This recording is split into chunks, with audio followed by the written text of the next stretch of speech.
wannan lacca tana da tarihi. Tarihin wannan lacca yana farawa ne daga lokacin da al'amarin aljanu suka fara bayyana a ƙasar nan dangane da harkar ruqya. Mutum yana fama da rashin lafiya,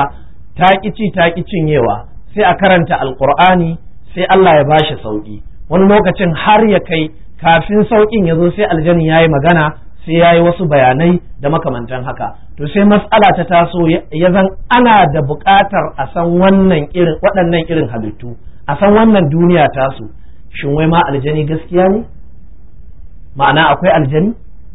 Ana ganin aljanu? Aljanu suna haihuwa? Shin aljanu maza da mata ne? Shin akwai yara da manya? Akwai tsoffi da samari? Akwai kangararru da takadararru a cikin aljanu? Tambayoyi makamantan waɗannan su suke tasowa. To tambayar da tafi damun mutane ita ce, shin ana magana da aljani? Ana iya cire aljani daga jikin mara lafiya?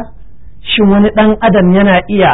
horar aljani ya samu aljani ya saka shi ya mishi wasu ayyuka nagari ko ayyukan banza ko makamantan haka? Waɗannan suna daga tambayoyin da kuma suka fi damun al'umma. Ita wannan lacca ba an zo za a karantar da kai ruqya bane, a'a jimillar duniyar aljanin ce da shaidanu. Dan haka kai mai sauraron mu sai ka kirga wannan shine kasar na farko. Adadin kasusuwan da za a yi Allah kaɗai ya san iyakarsu, sai dai za a rinka yin su sannu a hankali ne. Ta iya yiwa yanzu in ka ji na ɗaya ɗin nan, na biyu mai yiwa sai nan da wata 5 ko shekara 1 ko shekara 10 ko kuma sa'ad da duk Allah maɗaukakin sarki ya nufa. Haka al'amarin yake, saboda abin da muka so ba shine lallai ya yiwu ba, sai abin da Allah maɗaukakin sarki ya so. Wannan kenan. Bayan wannan lacca kamar yadda nace tarihinta ya faro daga wancan lokaci. Sai cibiyar karantar da shari'ar musulunci, wato Center for Islamic Legal Studies da ke Congo ABU Zaria, sai suka gayyata ta musamman yau kamar ainihin wato shekaru 9 da suka wuce ko kuma 10, domin tun 1996 suka aiko min da goron gayyata, kaga yau shekara 10 kenan. Aka zo aka gabatar da laccoci har kasar 11, aka bi aka tattake wuri akan matsalar nan. Muka yi ta kira ga malamai, wanda ya san bai san matsalar nan ba kada ya sa baki, wanda ya san matsalar ya ji kuskure a ciki, to don Allah ya neme mu yi mana gyara, domin so ake a ainihin wato faɗi tare a tashi a shiga aljanna ne. To amma abin mamaki, ƙungiyar da ta fi kusanci da mu ita ce ƙungiyar jama'atu izalatul bid'a wa iqamatus sunna. Sai ya zan ita ce ƙungiyar da ta fara tashi ta kukan kura ta ƙaryata wannan matsala, in ma a jimillance ko a tafsilance. Ita kanta ƙungiyar ta yi bindiga ta fashe tun kafin wannan ainihin matsalar ruqyar ta taso, saboda haka su ma a hakan sai suka mai da matsalar ta zama matsala ta siyasa. Ina ma'anar haka shine ɓangaren ƙungiyar izala, shugabancin Malam Sama'ila Idris, sai suka ce ƙarya ne wannan matsala gaba ɗayanta ma. Suke kiran mai yin ruqya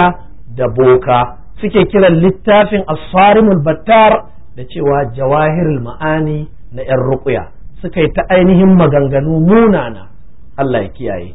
'Yan ɓangaren Kaduna waɗanda waɗancan ke kiransu 'yan tawaye, su kuma da suka tashi wasunsu sai suka ƙaryata matsalar a dunkule, wasu kuma sai suka ƙaryata matsalar da cewa magana da fitar da aljanu ce ba su yarda da ita ba. Waɗannan tafsilin da suka ƙaryata kenan. A dunkule kuma wasu sai suka ƙaryata hatta matsalar aljanin ma da shaidanu gaba ɗaya suka ƙaryata ta. Har aka samu wani shaidani daga cikin ƙungiyar izala ɓangaren Kaduna yake cewa Imamu Ahmad ibn Hanbali ma boka ne, Ibn Taymiyyah boka ne, ba dan komai ba wai saboda waɗannan malamai suna yin ruqya kuma suna magana da aljanu. Wannan kaga yana daga cikin mugun abu da ya faru a cikin da'awa ta masu cewa su ahli sunna ne. Abin da kai ci da mamaki shine sun ta izgilanci, sun ta ƙaryata wannan matsalar, amma har yau ba mu ji wani daga cikinsu ya fito ya ce abubuwan da suka faɗi na kuskure game da kaza sun gane kuskure ne, don haka jama'a a yafe mu kuma ba za mu aikata irin haka ba a gaba. Sai kawai sai muka ga da dama daga cikinsu yanzu sun lallaba suna ta yin ruqya, wasunsu ma a izalar sun mai da harkar ta zama musu sana'a, da ita suke ci da ita suke sha. To kaga wannan yana daga cikin sharrin kungiyanci shine in ka kalewa kungiyarka wanda duk ba kungiyar yake ba kana ganin cewa batacce ne abin da ya kawo bata ne sai ka zo kai wa kanka tufka da warwara to irin wannan sharrin ya faru da yawancin ƴan uwana ƴan izala sukan ji zafin irin waɗannan maganganun to kamar kullum abin da muke cewa shine su ƴan uwa ƴan izala waɗanda suke da aƙida ta izala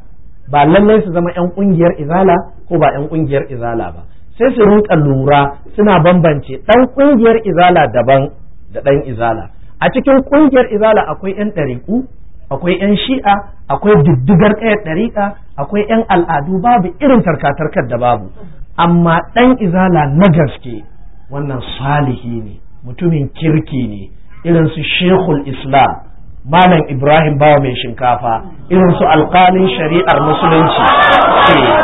abubakar mahamudu gumi irin su ainihin wato dr abubakar imam waɗannan duk yan izala ne mutanen kirki wasu su suna ƙungiyar wasu ma a jama'atu nasarar islam suke kamar malam abubakar gumi ba ɗan ƙungiyar izala bane har ya mutu dr abubakar imam ba ɗan ƙungiyar izala bane dukkan su yan jama'atu nasarar islam ne amma waɗannan mutanen kirki ne yan izala me ma'ana ɗan izala ɗan izala shine mai son gaskiya shine kawai ma'anar ɗan izala domin abin da ya kai mutane ga izala shine neman gaskiya ba wai ƙungiyar suka hari shiga ba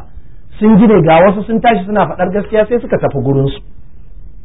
iyakarta kenan to amma ƙungiyar sai zan akwai ire-iren waɗannan matsaloli waɗanda suka tasan mata shine har abin ya kai ga son zuciya idan ba a ƙungiyar kake ba duk yadda ka kai ga son sunna sai a ce abin da ka faɗa ƙarya ne ba a yarda da kai ba to waɗannan son zuciya ne wanda Allah maɗaukakin sarki ya kiyaye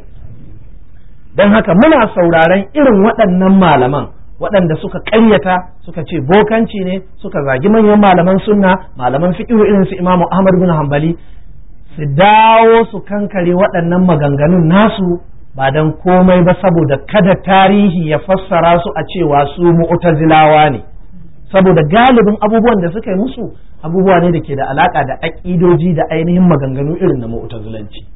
yanzu dai an waye gari kusan kakkaf duk inda ka samu musulmi za ka samu suna yin ruqya to kaga shi yasa komai ya faru sai mu ce wa ɗalibai ku yi haƙuri lokacin da suke ta wannan wautar abin da wasu ɗalibai suka so a taya su abu a rugurguza addini amma da aka saka musu ido sai gashi yau da gobe ta ƙi wasa shekaru 10 rak gashi sun gane cewa abubuwan da suka faɗi ƙarya ne amma son zuciya ya hana su zo ainihin su gyara to wannan lokaci har ƙungiyar izala da ke ainihin zaria ta haɗa lacca ta sa aka yi ta ƙaryata duk abubuwan da muka faɗi na alƙur'ani da hadisi tare da cewa ƙur'ani da hadisi aka yi ta faɗi suka zo sai suka yi ta warwarewa da wayau da son zuciya da wayau da son zuciya da ƙarshe suka ga jama'a ba sa taruwa shikenan su ma suka kakkaɓe suka tashi da tabar makunya wallahi ba mu faɗi wannan dan mu ci mutuncin kowa ba amma mun faɗi tsabar gaskiya ne idan kuma suna musu akan waɗannan maganganu sai su fito su ce shin ba su yi musun ba ne ko kuma su ce yanzu daga cikinsu babu masu yin ruqya to kaga sai a kiyayi gaba domin matsalolin za su taso da yawa kamar yadda zan yi ishara akan wasu matsalolin insha Allahu ta'ala a yau din nan waɗanda su ma in ba a hankali ba sai a zo kafa ta zabe sai bayan shekara 10 sai a zo kuma ana wutsu Allah ya kiyaye to a wannan lokaci muka gabatar da waɗannan laccoci sai mutane suka yi ta zuwan mana da bukatu tunda mun ce zuwa wurin boka ba kyau zuwa wurin dan duba da malamin tsubbu duk babu kyau to menene abin da yake da kyau muka ce Qur'ani da hadisi a bisa yadda salaf suka bi suka yi amfani da shi wajen warkarwa da ainihin mara lafiya annabi sallallahu alaihi wasallama yayi sahabban shi sun yi tabi'ai sun yi manyan malaman sunna duk sun yi kuma sun rubuta a cikin tafansu wanda insha Allah in ka bi mu a hankali zaka ji waɗannan abubuwa a cikin laccocin nan namu to da tafiya sai mutane suka yi ta zuwar mana da marasa lafiya muka yi ta yi musu ruƙuya da gwargwadon ikon mu da gwargwadon lokacin mu abin da yasa a lokacin nan muka zage muka yi ta yi wallahi sai dan mutane ba su da mafita sai zuwa ga alkur'ani da hadisi din amma kuma ba su kware ba su samu waɗanda za su iya musu ba dan haka za mu zauna muna yi musu wani lokacin sai mu kai karfe 2 dare wataran ma mu kwana ana yi to da tafiya mutane suka koyi waɗannan abubuwa aka samu wasu da dama sun kware shikenan sai muka ce to dama mu aikin mu ba ruqya bane aikin mu shine bincike da kuma karantarwa, dan haka sai muka komawa abin da muka yi shine aikin mu, muka bar wancan ga waɗanda suka ainihin ci gaba da yi. To muna fatan Allah madaukakin sarki ya gyara tafiyar su zuwa ga abin da yake daidai, ci gaba da taimakawa al'umma ga abin da ya dace da alqur'ani da sunna, ko kuma da abin su taimaka da abin da bai saba ma alqur'ani ainihin da sunna ba. Allah madaukakin sarki ya taimaka. To ana nan sai shi wancan babban malami da ne ishara, malam Ibrahim Bawa mai shinkafa, Allah ya gafarta mishi, sai ya kawo mini ziyara shekaru 9 da suka wuce kenan. Sai ya ce yana bani shawara a wannan wuri da kaga muke zaune dinnan dab da